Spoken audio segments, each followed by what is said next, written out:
Autre dossier de ce début d'année sur la table du gouvernement, et c'est RMC qui vous a révélé cette information, le projet de loi sur la fin de vie dont l'examen avait été interrompu avec la dissolution de l'Assemblée l'année dernière. Désormais, il y aura un texte sur les soins palliatifs, un autre sur l'aide à mourir. Le texte initial sera scindé en deux. Le rapporteur de ce texte, Olivier Fanorny, est indigné. Écoutez ce qu'en pensent les associations avec Delphine Schiltz. Deux textes plutôt qu'un. C'était par exemple une demande du syndicat national des professionnels infirmiers, organisation opposée à l'aide active à mourir telle qu'elle figurait dans le précédent projet de loi. Virginie Flamisset, sa présidente. Pour nous, c'est vraiment important de scinder ces deux textes parce qu'il ne faut pas freiner le développement des soins palliatifs qui répond à une vraie demande des personnes et des soignants. Freiner le développement de ces soins par le débat éthique qui est le suicide assisté et l'euthanasie. Au contraire, pour l'association pour le droit de mourir dans la dignité, voter sur deux textes différents est une aberration. Philippe Loéac est délégué général de l'association. On sait très bien qu'on va s'arrêter sur une loi uniquement de renforcement des soins palliatifs. On n'aura pas de discussion sur l'aide active à mourir. On va rester sous ce régime pendant 5 ans, pendant 10 ans. Pendant ce temps-là, on va avoir des personnes qui vont se retrouver dans des situations qui ne seront pas prises en charge par les soins palliatifs. Et on n'aura que nos yeux pour pleurer. C'est un cadeau fait à l'aile la plus conservatrice de ce gouvernement, au détriment de l'intérêt général, conclut-il. Et c'est Patrick qui nous a appelé de l'Indre. Vous êtes à Reuilly. Bonjour Patrick. Bonjour Apolline. Patrick, vous avez 72 ans, vous êtes retraité et vous vouliez réagir et témoigner surtout sur la question de la fin de vie. On vous écoute. Oui, parce que moi je suis passé par là. J'ai mon épouse qui est partie par le suicide assisté en Belgique le 4 septembre. D'accord. Donc ce que je voulais dire pour que les gens sachent, c'est que c'est un parcours du combattant. Entre le début des prises de contact avec l'association à côté de Lille, ça a mis 9 mois. 9 mois. Psychologue, psychiatre, neurologue, consultation en visio. On a été 4 fois en Belgique. Par contre, en Belgique, ils ont été adorables jusqu'au bout. On est parti le 3 septembre à 3 avec ma fille. On est revenu à 2 et on a assisté à la chose, à l'injection et tout ce qui s'ensuit. De quoi souffrait-elle, votre épouse? Elle avait le syndrome accord de Lewy, c'est-à-dire Parkinson et Alzheimer en même temps.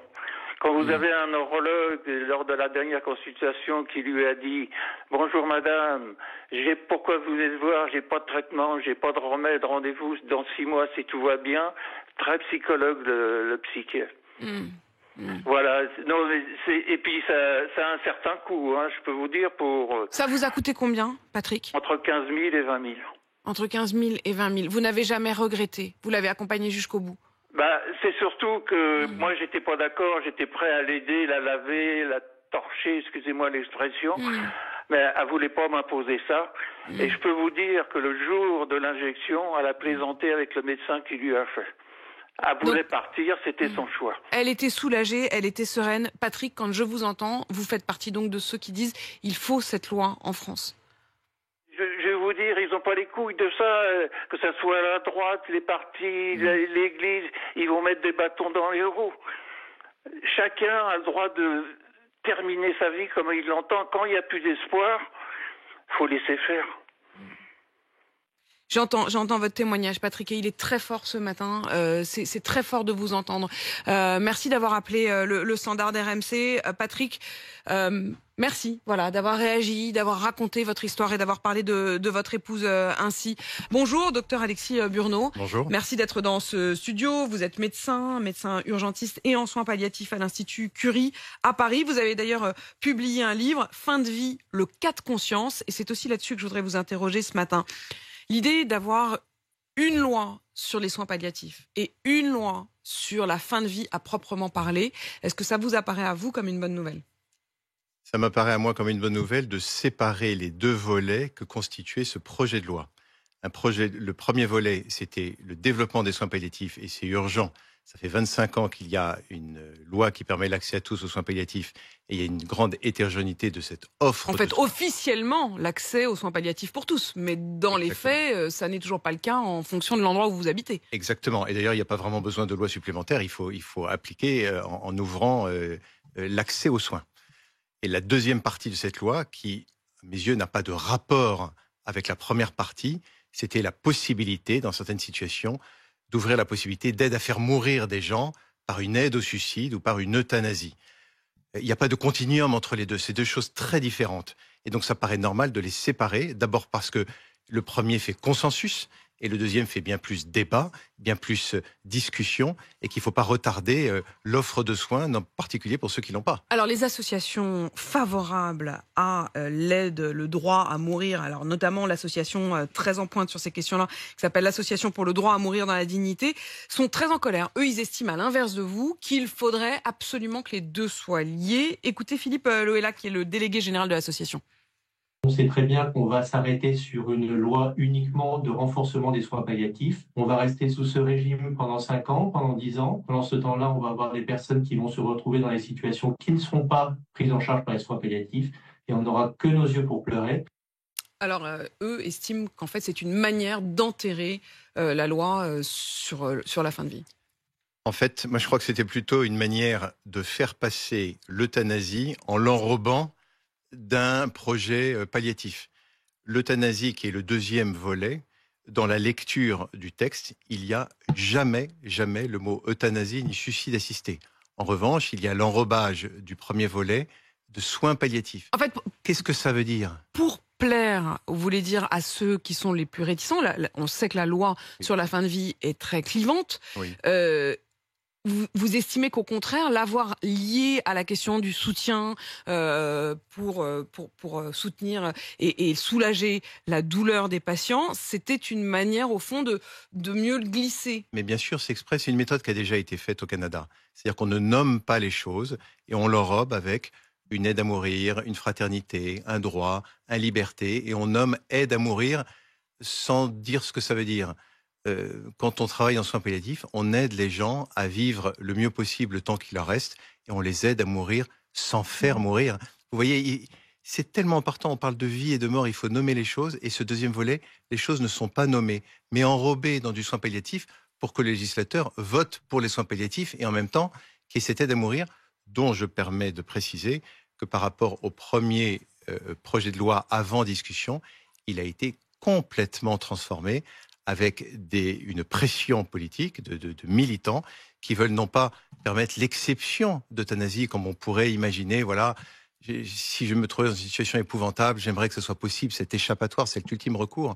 Vous avez des gens qui font une pression pour que ce soit un droit opposable et que toute personne qui souhaite se suicider puisse être aidée par la médecine pour le faire. Docteur, on a entendu le débat aussi sur qui pourrait avoir le droit à cette aide à mourir. Le philosophe André Comte-Sponville, par exemple, la semaine dernière, disait qu'il faut que ce soit élargi, y compris aux malades d'Alzheimer, avec évidemment la question de la lucidité au moment du consentement ou du choix ou de la décision prise. Quel est le regard que vous portez là-dessus ? Eh bien, ça me terrifie. Vous voyez combien on est loin du premier projet de loi. On avait imaginé pour des personnes avec un pronostic avancé et avec une maladie grave et en capacité de consentir. On est déjà, avant même d'avoir repris le débat, avoir des gens qui viennent se prononcer pour faire mourir des gens qui n'ont plus le consentement, qui ont du temps devant eux. Et vous avez aussi des gens qui souhaitent qu'on puisse le faire uniquement sur la volonté des gens. Est-ce que c'est une manière de renoncer à développer l'accompagnement et peut-être à un moment aussi développer les soins pour ces personnes-là? Ça doit être ça quand même l'objectif, non? Je ne sais pas, je ne me permets pas de dire ça, mais en tout cas, s'il y a des territoires, en tout cas des départements qui n'ont pas le même accès aux soins que d'autres, ça veut dire que ceux qui ont l'accès aux soins pour avoir ces soins palliatifs et finir leur vie dignement, et les autres, on leur proposera le suicide. Il y a 21 départements en France aujourd'hui où il n'y a pas d'unité de soins palliatifs. Ça veut dire que quand vous êtes en très grande souffrance, cet accompagnement dans cette fin de vie pour soulager vos souffrances, suivant le territoire où vous vous trouvez en France, vous n'avez pas cet accès-là. On sait soulager la souffrance et on ne le donne pas. Qu'est-ce qui bloque ? Ça fait 25 ans, qu'est-ce qui bloque ? Effectivement, vous avez des départements où quand vous êtes dans des situations très complexes, parce que tout le monde n'a pas besoin de se retrouver dans une unité de soins palliatifs. Les unités de soins palliatifs sont des unités où on prend en charge les patients dans des situations très complexes d'inconfort physique ou psychique ou d'aider aux familles. Et à ce moment-là, ces personnes sont parfois obligées de changer de département, aller faire 150 km pour se retrouver dans ces unités. S'il y a une place, la Cour des comptes de 2023, elle a rendu un rapport en disant que 50% des gens qui avaient besoin de soins palliatifs sur leur fin de vie n'y avaient pas accès. Et donc, il y avait besoin d'améliorer cette offre de soins pour ne pas euthanasier des gens par défaut d'accès aux soins ou défaut de solidarité. Est-ce que vous avez échangé avec vos collègues qui sont à l'étranger, là où l'aide à mourir est appliquée, la Belgique par exemple? On voit que là, pour le coup, il y a eu plus 15% de demandes l'an dernier d'euthanasie en Belgique. Ça veut dire que les Belges ont adhéré et ont même une forte demande. Alors effectivement, nous avons organisé à l'Institut Curie avec l'École normale supérieure 2 séminaires où on a fait venir entre autres un cancérologue belge. Ce qui est très intéressant, c'est qu'il nous a bien montré combien au début la population a été d'accord avec l'idée d'un acte euthanasique dans des situations très extrêmes pour des patients adultes. Et au fil du temps, sans cesse, les pressions des promoteurs de l'euthanasie ont permis de changer complètement la donne, en l'ouvrant pour les enfants, en l'ouvrant pour les personnes Alzheimer, en l'ouvrant pour les personnes déprimées, en l'ouvrant pour les personnes handicapées, en l'ouvrant pour les personnes qui sont même pas en fin de vie. Ce qui fait qu'il y a 2 ans, vous avez une fille de 24 ans qui s'est fait euthanasier parce qu'elle était déprimée et qu'aujourd'hui, elle se pose la question des gens qui considèrent qu'ils ont leur vie accomplie. Donc on a, si vous voulez, des demandes maintenant qui arrivent et c'est ça finalement la pression insidieuse. C'est ça que vous redoutez au fond. Mais bien sûr. La loi, oui, mais vous avez peur que ça ouvre la porte à des dérives. Mais c'est déjà ouvert. Et regardez ce que vous venez de me dire, dans un projet qui était censé être circonscrit, déjà on se pose la question, pour les maladies d'Alzheimer, pour les handicapés, comme c'est le cas au Canada, en ne nommant pas les choses. Quand on ne nomme pas, c'est que c'est flou, c'est qu'il y a un loup, c'est que c'est pas normal. Et c'est ça qu'il faut qu'on voit. Moi, je suis pas un anti-euthanasie ou suicide assisté, absolument. Je dis juste que si c'était un ultime recours pour certains, eh ben, ce projet de loi, c'est pas du tout ça. Et l'esprit qui anime un courant dans ce projet de loi, c'est pas du tout ça. Eux, c'est sans condition.